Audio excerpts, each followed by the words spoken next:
Uncle Derek वो नहीं आ पाए आज, तो उन्होंने मुझे बताया कि उन्होंने मुझे एक टॉपिक भी दिया जिस पर मुझे प्रचार भी करना था। तो मैं उनकी जगह पर आज मैं आपको परमेश्वर का वचन बांटूंगा।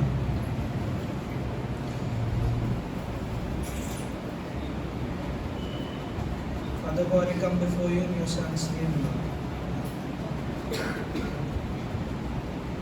Lord, let Steve decrease, Lord, and Jesus increase, Lord. I pray, O Lord, that you be with us today, Lord. Let your Holy Spirit, O Lord, open our hearts and minds to your word, Lord, so that we might get the true understanding, O Lord, and give you the praise based on our understanding, O Lord, not just our feelings, Lord.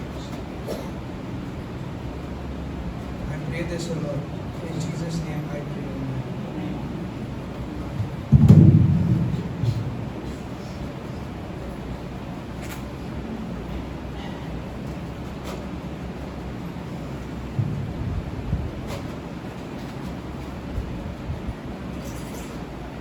We all feel emotional about the cross, right? हम सब जब क्रूस के बारे में सुनते हैं तब हम सब इमोशनल फील करने लगते हैं, हम सब भावुक हो जाते हैं। Is it right or no? पता है ज्यादा करके हमें ये भावुक हम क्यों हो जाते हैं? क्योंकि हम देखते हैं कि कोई और हमारे जगह पर मरा। ये हम सब जानते हैं, सालों से हम प्रचार करते आ रहे हैं यीशु के क्रूस के ऊपर, और हम सब जानते हैं कि उसने हमारे लिए क्या किया, और हम उसी के वजह से भावुक भी हो जाते हैं। और ये सही है, भावुक हो जाते हैं। हर एक क्रिस्ती क्रूस के बारे में सुनकर भावुक हो जाते हैं। We have felt the emotions, हमने ये सारे भावनाओं को महसूस किया है। But the important thing is that our feelings should be generated by our true understanding about the cross. हमारी जो भावना है वो निकल कर आनी चाहिए जब हम जान पाएंगे कि सच में उस क्रूस का मतलब क्या है। Not just by feeling, सिर्फ हम इसी वजह से भावुक नहीं होना चाहिए कि क्योंकि उसे किसी ने मारा या किसी ने उसके क्रूस पर चढ़ा दिया, उसे मारा गया। ये सब सुनकर हम भावुक हो जाते हैं, लेकिन हम उसके सच्चे मतलब को बिना जाने ही हम भावनाओं को प्रकट करते हैं। We don't show our feelings based on our understanding, based on our true understanding. So let our feelings be generated by a true understanding about the cross. So the most important aspect about the cross, सबसे महत्वपूर्ण पहलू क्रूस के बारे में, let me tell you, it's not about you. ये आपके बारे में नहीं है। You might be surprised, थोड़ा सा आश्चर्यचकित हो जाओगे आप ये सुनकर कि मेरे बारे में नहीं है, हमारे बारे में नहीं है, क्योंकि हमने ज़्यादा करके जो दबाव है, we have put more emphasis on the fact that Christ died for us, that God loves us, that God loves us. We hear it all the time, and it's true. हम ये सुनते हैं, हम हमेशा यही सुनते हैं कि यीशु हमारे लिए मारा गया, यीशु हमारे लिए मरा, Jesus died for us. परमेश्वर हमसे प्यार करता है, वो हमसे प्यार करता है, हम हमेशा यही सुनते हैं, और ये सच है। और इसी के ऊपर ज़्यादा प्रभाव डाला गया है। We have put more emphasis on Christ dying for us. Yes or no? Yeah. And we know that God loves us so much that He sent His Son to die for us. Right? He wants to save us, He wants to redeem us, He wants to forgive our sins. उसे हमें बचाना है, वो चाहता है कि हमें छुटकारा मिले और हमारे पापों की क्षमा हो। ये सब हम जानते हैं और ये सच है। But let me tell you, it is not really for what Christ died. It is the secondary aspect. ये जो बात है, यीशु हमारे लिए मरना, हमारे पापों की क्षमा, ये सारी चीजें ये दूसरी चीज है। क्रूस के सही क्रूस के बारे में जो जानना है तो ये दूसरी बात है, ये बाद में आता है। This is secondary. और हमने इसे पहला बनाकर परमेश्वर की महिमा को छोटा कर दिया। We have made it the first aspect and minimize God's glory. Yes, we are included. हाँ, हम इसमें है, we are there, we are included, but the cross really was for God. हम इसमें है, लेकिन क्रूस जो है वो सच में परमेश्वर के लिए था। It was for God first, it was for God primarily. सबसे पहले वो परमेश्वर के लिए था क्रूस। क्रूस मतलब यीशु मसीह का मृत्यु, the death of Christ. Christ died for us, yes, true, but primarily Christ died for God. यीशु हमारे लिए मरा, ये सच है, लेकिन सबसे पहले यीशु परमेश्वर के लिए मरा। आश्चर्यचकित मत हो जाइए। रोमन्स 11 में जाओ। हम रोमियो का किताब उसका 11वां अध्याय, Romans chapter 11,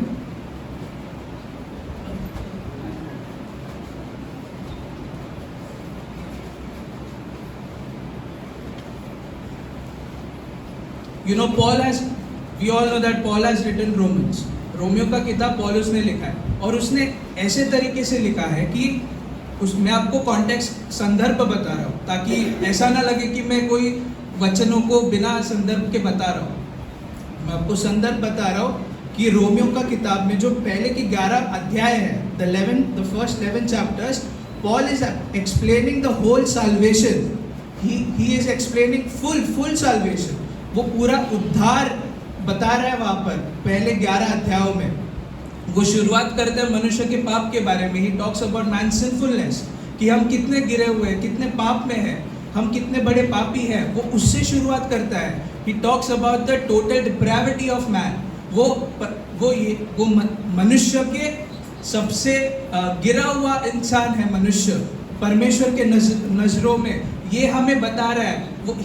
He's pricking our conscience in chapter 1, chapter 2, chapter 3, and then he says, "For all have sinned and fallen short of glory of God." क्योंकि सारे लोग परमेश्वर के महिमा से रहित हैं, क्योंकि सब ने पाप किया। वो यही इसी के बारे में बताता है, और उसके बाद वो परमेश्वर के अनुग्रह को बताता है। He talks about the grace of God after putting on you. And the first thing that he speaks about is not the love of God, he speaks about the wrath of God. कि हम इतने पाप में हैं कि हम पर परमेश्वर का क्रोध आना चाहिए, ऐसे रोमियो का पहले किताब में ही उसने लिख दिया। और उसके जब हम इसे जान जाते हैं, then when we understand that we are sinners, core sinners, then he shows God's grace to us. जब हम समझ जाते हैं कि मैं सिर्फ उसके क्रोध के योग्य हूँ, that I am worthy only of his wrath, not his love. And then he talks about God's grace through Christ. वो यीशु मसीह के द्वारा जो अनुग्रह में मिलता है उसके बारे में बताता है। और उसके that is justification, धर्मी ठहराना। After that he speaks about sanctification. He is talking about whole salvation, शुद्धिकरण, पाप से लड़ना, killing the sin in your life. He speaks about all of that. And then he talks about glorification, कि हमें इस पाप के शरीर से कैसे बचाया जाएगा। After this full salvation, at the end he talks about Israel's salvation in chapter 10 and 11. Israel का उद्धार के बारे में बताता है जब यीशु फिर से आएगा। और ये सब बातें जब वो बता रहा है, he is talking about the salvation, and in theological terms we say it theology of full salvation, theology of salvation, उद्धार का धर्मशास्त्र। कई लोग थियोलॉजी के बारे में सुनते हैं तो बोलते हैं कि मुझे थियोलॉजी नहीं समझ में आती है, मुझे थियोलॉजी में नहीं जाना। मैंने बहुत से यंग जो युवा पीढ़ी है, the young people I have seen that they say that we are not interested in theology, but I don't understand why, because theology, the meaning of theology is that studying the nature of God, परमेश्वर के स्वभाव को जानना, परमेश्वर को जानना। और अगर हर ख्रिस्ती यही कहता है कि मुझे थियोलॉजी नहीं आती, मुझे नहीं पढ़ना है, तो कैसे पढ़ेगा वो ख्रिस्ती? Because knowing God is eternal life, परमेश्वर को जानना ही तो अनंत काल का जीवन है। तो परमेश्वर को जानना, द थियोलॉजी ऑफ साल्वेशन, उद्धार के बारे में परमेश्वर की नजरों से। After speaking all these things, now Paul he is amazed. वो जब परमेश्वर की योजनाओं को बता रहा है और अंत में 11 अध्याय के अंत में आके वो परमेश्वर की गुणगान गाता है, क्योंकि वो जब देख रहा है कि परमेश्वर कितना अद्भुत है। He sees how wonderful he is, what wisdom he has, what knowledge he has, and see what he is saying in verse 33. Oh, the depth of the riches both of the wisdom and knowledge of God. How unsearchable are his judgments and his ways past finding out. For who hath known the mind of the Lord, or who hath been his counselor, or who hath first given to him, and it shall be recompensed unto him again. For of him, ये मैं बाद में पढ़ता हूँ, हिंदी में 33, 34, 35 पढ़े। परमेश्वर का धन और बुद्धि और ज्ञान क्या ही गंभीर है, उसके विचार कैसे अथाह और उसके मार्ग से अगम है। प्रभु की बुद्धि को किसने जाना, या उसका मंत्री कौन हुआ, या किसने परमेश्वर को दिया है इसका बदल तो दिया जाए। यस, वो शुरुआत कर रहे he is amazed, he is amazed, totally amazed, he is overwhelmed. जब हम कहते हमें जो महसूस होता है, वो क्यों हम निकलता है मुंह से, क्योंकि शब्द ही नहीं हमारे पास। He is not having any words to express what he is feeling that time. पौलुस, जिसके पास बहुत ही बड़े बड़े शब्द हैं, पॉल जिसके पास who has lots of difficult words in his vocabulary, he is out of words. वो बता नहीं पा रहा है कि कितना अद्भुत है। saying unsearchable, unfathomable, मतलब वो बता रहा है कि परमेश्वर के ज्ञान, परमेश्वर की बुद्धि को हम छोटे से निबंध में नहीं बता सकते। We cannot reduce it in concepts. Verse 34 says, no one informed him. किसी ने उसे सूचित नहीं किया, किसी ने उसे ये प्लान नहीं दिया उद्धार का, ये जो पूरे 11 अध्यायों में लिखा है। Nobody has given him this plan. Nobody advised God in this plan. किसी ने भी उसे सलाह नहीं दी। It was all him, it was all for him. सब कुछ वही था और सब कुछ उसी के लिए था। And in the end, in verse 36, he is giving praise unto God. वो परमेश्वर को स्तुति कर रहा है। For of him and through him and to him are all things, to whom be the glory forever. Amen.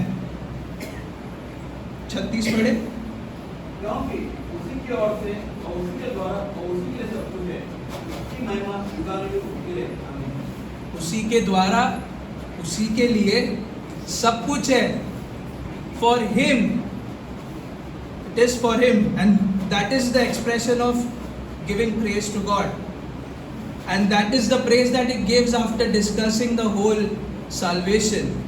परमेश्वर की योजनाओं को पूरे तरीके से बताने के बाद वो ये बताता है। 12वें अध्याय से वो he is talking about the practical aspects. वो व्यक्तिगत के जीवन के बारे में बता रहे हैं उसके बाद। So the meaning is In every sense, the cross, that is the death of Christ, was for God. इसका मतलब हर मायने में यीशु मसीह का मृत्यु जो है वो परमेश्वर के लिए था, परमेश्वर की महिमा के लिए था. It was for God. और पतरस भी इस पर सहमत करता है. If you can go home and read 1 Peter chapter 4 verse 11, where Peter also says the same thing. To him be the glory forever and ever. Amen. So in the work that Christ did, God was glorified. जो भी कार्य यीशु ने किया क्रूस के ऊपर पूरी जिंदगी भर, उसमें परमेश्वर की महिमा हुई. Jesus said in John 17, यीशु ने कहा कि वो इस पृथ्वी पर आया, इस दुनिया में आया पिता की महिमा करने के लिए. He came into this world to glorify the Father. He said in John 7, यूहन्ना 7वें अध्याय में वो कहता है कि he seeks the glory of him who sent me. I seek the glory of him who sent me. वो पिता की महिमा को खोजता है, तलाश करता है. He says, I do not seek my own glory. मैं अपनी खुद की महिमा नहीं खोजता.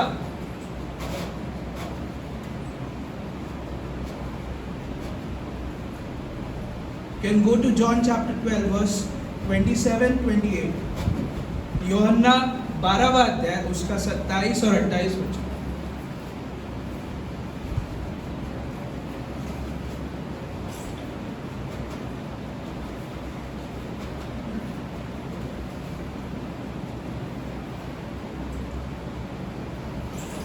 Now is my soul troubled, and what shall I say?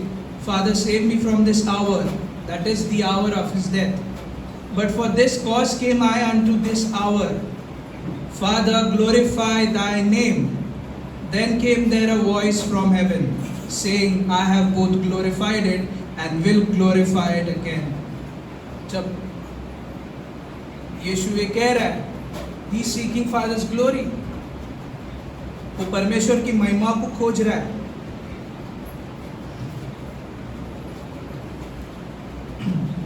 So now I want you to see the cross from God's point of view. परमेश्वर की दृष्टिकोण से क्रूस को देखें. परमेश्वर की दृष्टिकोण से. और इसी को सोचने के लिए मैं आपको बता रहा हूं आज कि परमेश्वर की दृष्टिकोण से वो क्रूस को कैसे देखता है. How God sees the cross. How he sees the cross.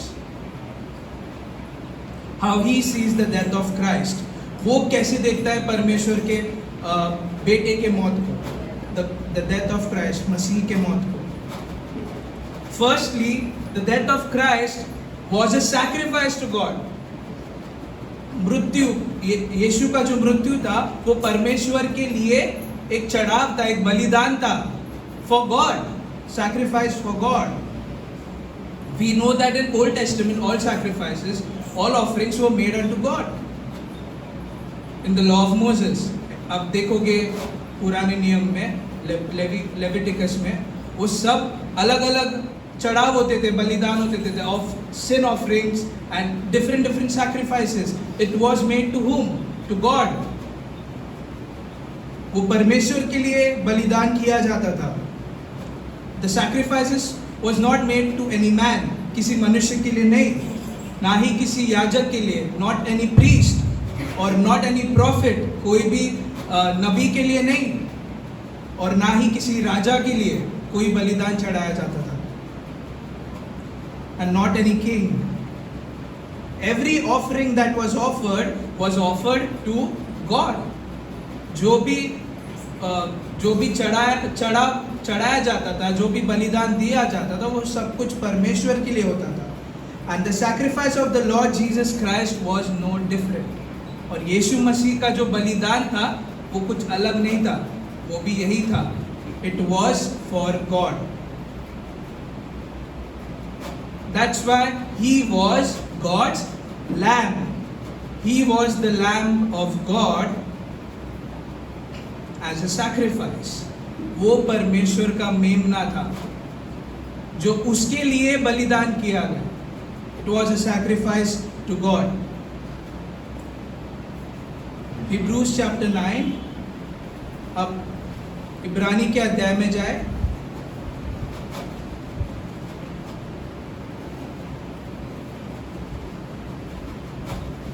उसका 9वां अध्याय 9 verse 11 and 12. But Christ, being come and high priest of good things to come, by a greater and more perfect tabernacle, not made with hands, that is to say, not of this building, neither by the blood of goats and calves, but by his own blood, he entered in once into the holy place, having obtained eternal redemption for us.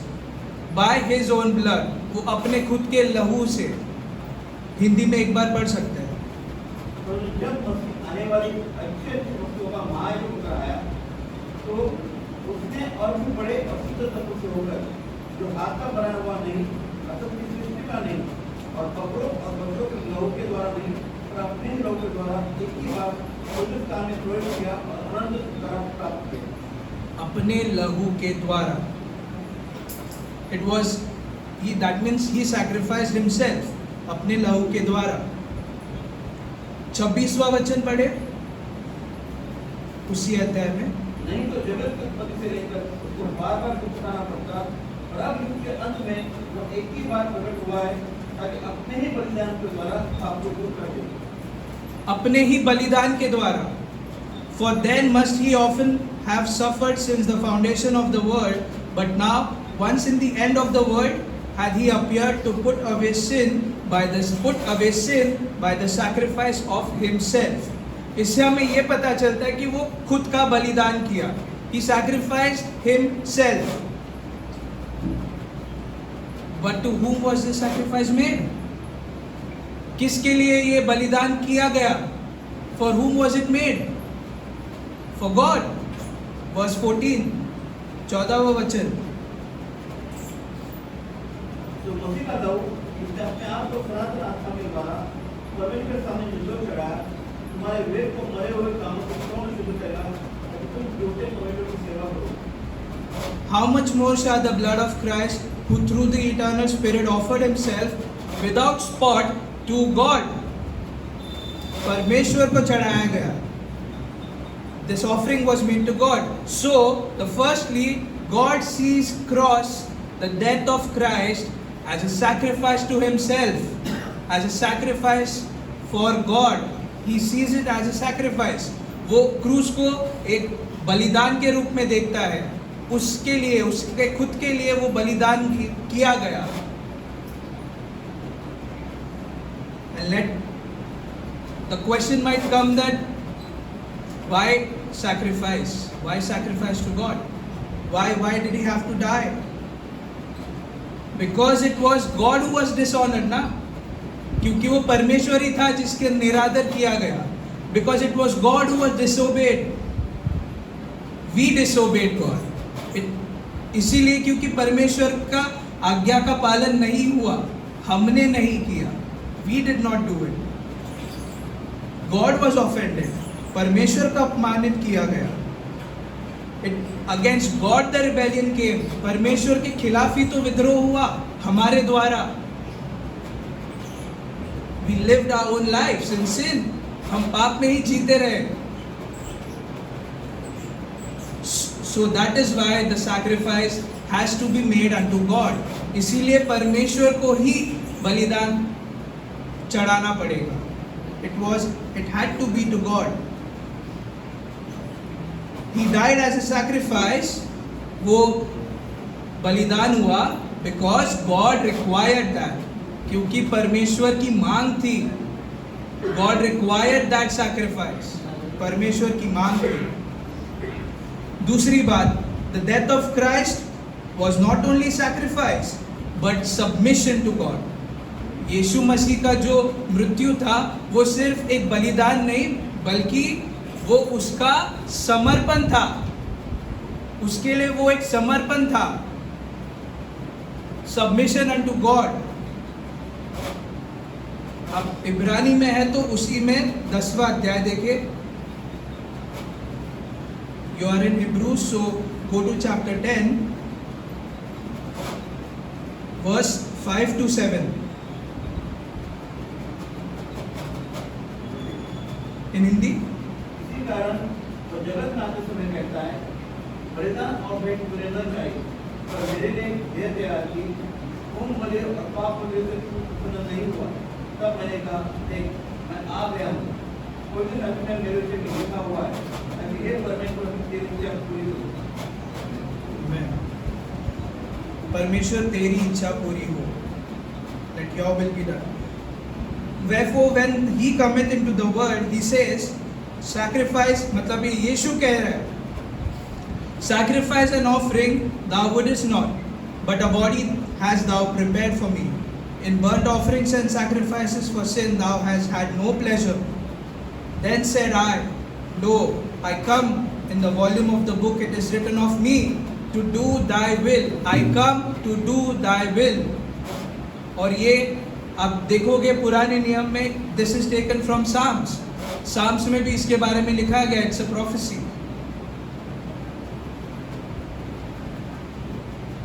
So to do God's will Christ came, he did his God's will. It was an act of submission unto God. वो परमेश्वर को समर्पण होना, it was an act of obedience unto God's requirement. परमेश्वर की मांग थी कि बलिदान हो, तो उस मांग को वो समर्पित हुआ।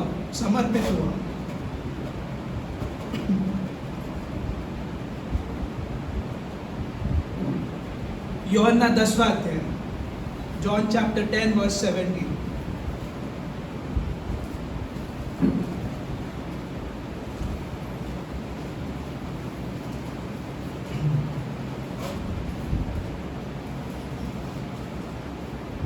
पिता ईश्वर से प्रेम रखता है कि मैं अपना प्राण देता हूँ कि उसे फिर ले लूँ।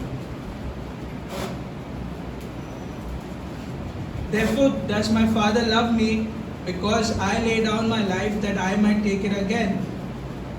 And if you read ahead, 18, कोई उसे मुझसे छूटता नहीं, ब्रह्मा से आप ही देता हूँ। मुझे उसके देने का भी अधिकार है और उसे फिर ले लेने का भी अधिकार है। यह आज्ञा मेरे पिता से मुझे मिली है। ये आज्ञा मुझे मेरे पिता से मिली है। This commandment have I received of my Father. Why did Christ die? Because he was commanded to do so. उसे आज्ञा दी गई थी पिता के द्वारा। And he willingly submitted. और वो खुद अपनी इच्छा से उसने समर्पित हुआ इस आज्ञा पर। And again I want to take you to Romans chapter 5 verse 12.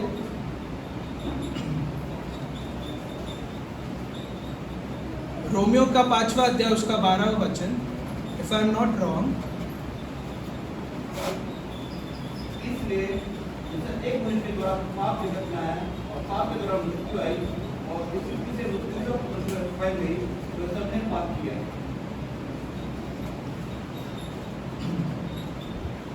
Wherefore, as by one man sin entered into the world, and death by sin, that is through Adam, and so death passed upon all men, for that all have sinned. और एक मनुष्य के द्वारा पाप आया, that was his disobedience, and because of one man, the submission of Christ to the will of God, Christ provided his righteousness for us. और इसी के बारे में कोरिन्थियों में भी लिखा है that he who knew no sin was made sin for us so that we might be his righteousness. तो जब हम ये देखते हैं, I brought this point just to show you we are secondary, we are the beneficiaries. It was submission of Christ to the will of God. पर यीशु का वो समर्पण था परमेश्वर के लिए, that is the primary thing. It was for God. And what is the benefit of us in this, that we received his righteousness.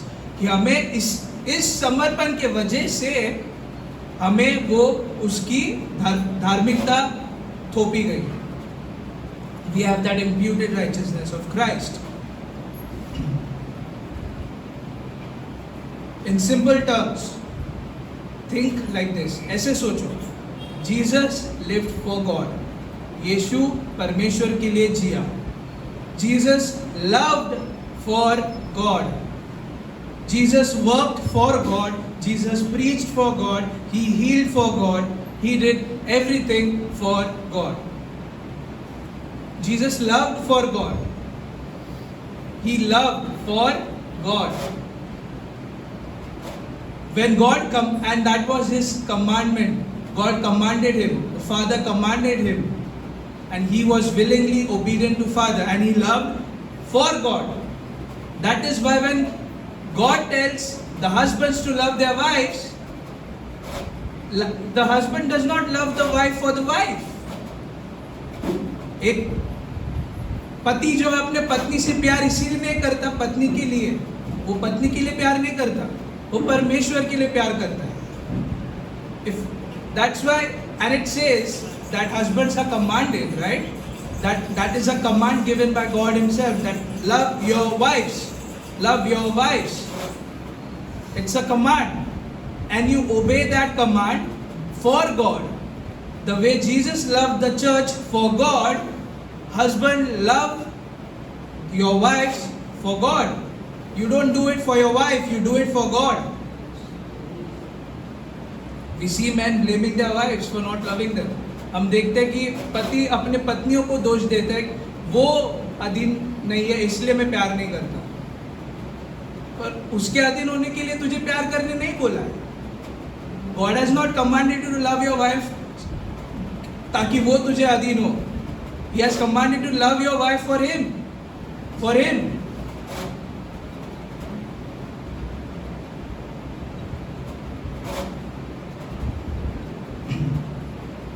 The third thing, death of Christ was a substitution to God.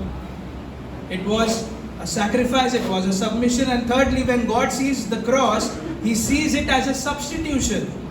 वो उस क्रूस को एक प्रतिस्थापन या हम कहते हैं किसी के बदले में, instead of something, in exchange of something, substitute. वो जब क्रूस को देखता है, वो देख रहा है कि ये किसी के बदले में चढ़ाया गया है. It is a substitute. Hebrews chapter 9 verse 24.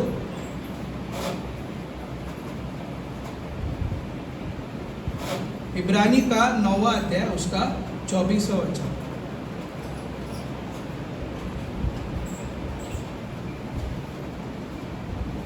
क्योंकि मसीह ने आपके बनाए हुए इंसान में जो सच्चे परमेश्वर का नमूना है प्रकट नहीं किया, पर स्वर्ग में प्रकट किया, ताकि हमारे लिए आप प्रभु के सामने दिखाई दे. For Christ is not entered into the holy place made with hands, which are the figures of a true, but into heaven itself, now to appear in the presence of God for us. It was for us. And then, in one more place it says that He bore sins of many. वो उसने बहुतों के पापों को लिया. He bore sins of many.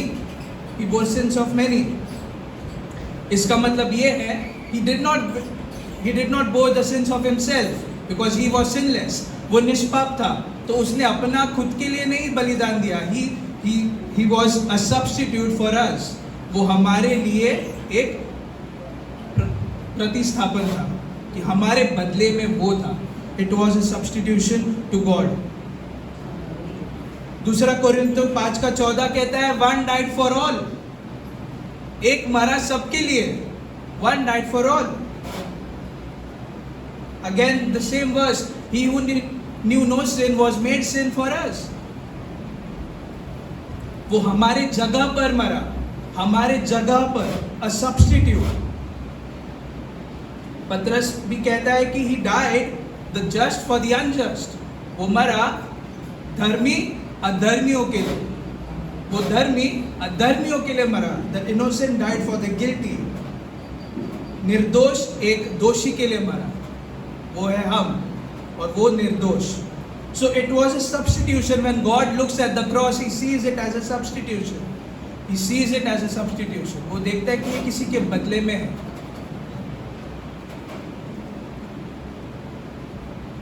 Christ died as a substitute.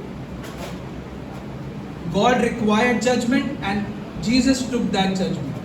परमेश्वर की आवश्यकता थी ये न्याय होना, पाप का न्याय होना, ये आवश्यकता थी, तो यीशु हमारे जगह पर उसने ये न्याय अपने ऊपर लिया. He took the judgment, he took the God's wrath. उसने परमेश्वर का क्रोध अपने ऊपर लिया. It was a substitute, हमारे बदले में था. Fourthly, it was a satisfaction to God. वो परमेश्वर के लिए एक satisfaction मतलब क्या कहते हैं, शांति, संतुष्टि. It was a satisfaction. He was pleased with that sacrifice. He was pleased at it. Isaiah 53 verse 10. यशाया का 53वां अध्याय 10वां वचन कहता है कि it pleased the Lord to crush him. परमेश्वर को भाया कि वो उसे कुचल दे. It pleased the Lord to crush him. It was a satisfaction for God because sin was judged. Wrath of God was pleased. The justice of God was pleased and satisfied. परमेश्वर का न्याय संतुष्ट हुआ उस वक्त. It was a satisfaction to God. So, the sacrifice, he was a sacrifice to God. God looks it as he sacrificed due to the submission. परमेश्वर देखता है कि वो उसके लिए एक बलिदान था, और वो बलिदान उसके समर्पित होने के कारण था. And that is again a substitution. परमेश्वर उसको एक बदले में देख रहा है किसी और के जगह पर, और उसी बलिदान के द्वारा वो संतुष्ट हुआ. He looks at the cross and he is satisfied. वो संतुष्ट हुआ. And all these led to salvation of us. और ये सारी चीज हमारे उद्धार का कारण बना. It leads to salvation.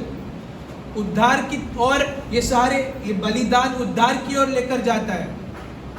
And let me tell you, even our salvation is for God.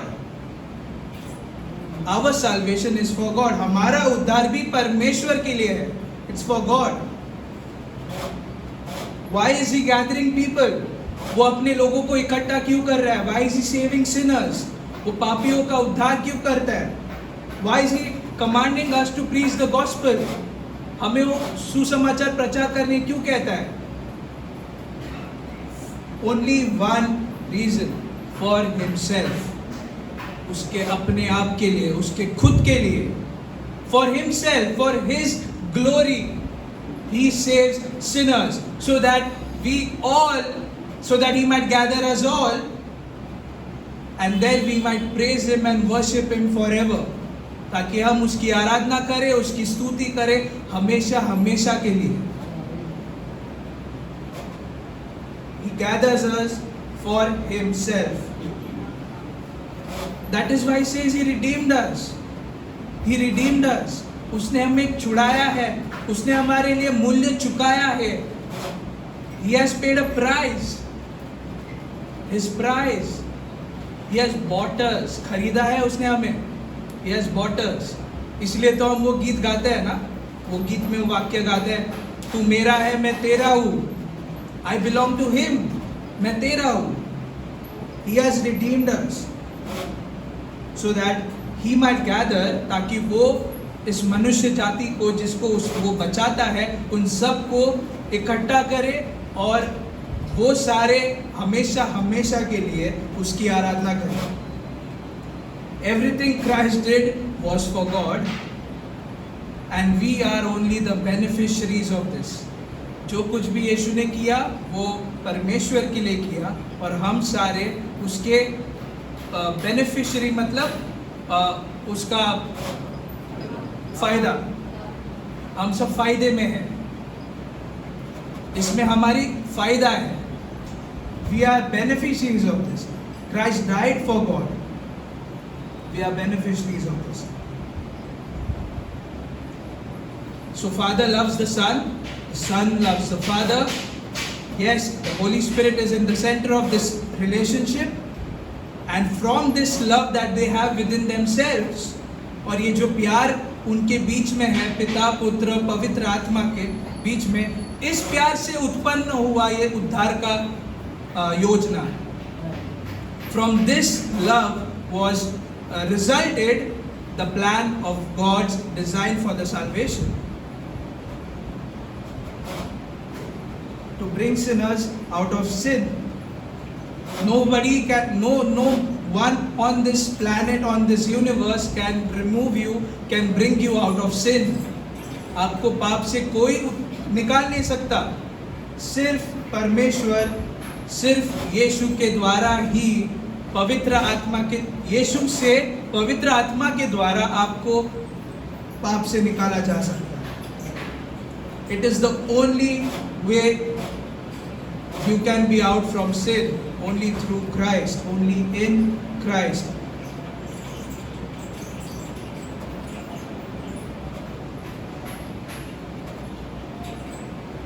It was God's, the Father's love for the Son that made Christ to come down for us. It was the primary reason. Not we the primary reason, but Christ the primary reason.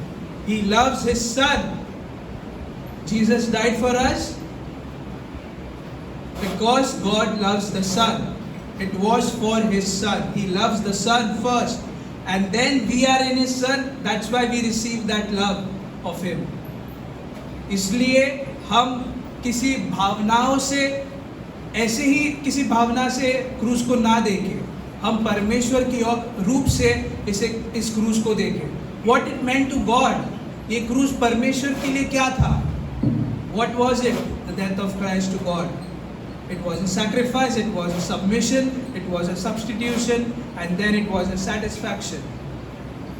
वो बलिदान था, वो समर्पण था, वो प्रतिस्थापन था, और अंत में परमेश्वर को वो भाया. It was satisfied. God was satisfied. Father, we thank you for your word, O Lord. I pray, my Lord, that we all look at the cross from your point of view, Lord. Look at it as you look at it, O Lord. We understand you, what you wanted, Lord, so that our praises to you might increase. What it was, O Lord, that it pleased you. This sacrifice pleased you, Lord. It pleased the wrath of you, O Lord. And through this only we are saved. Christ took the wrath of God so that we might receive the love of God.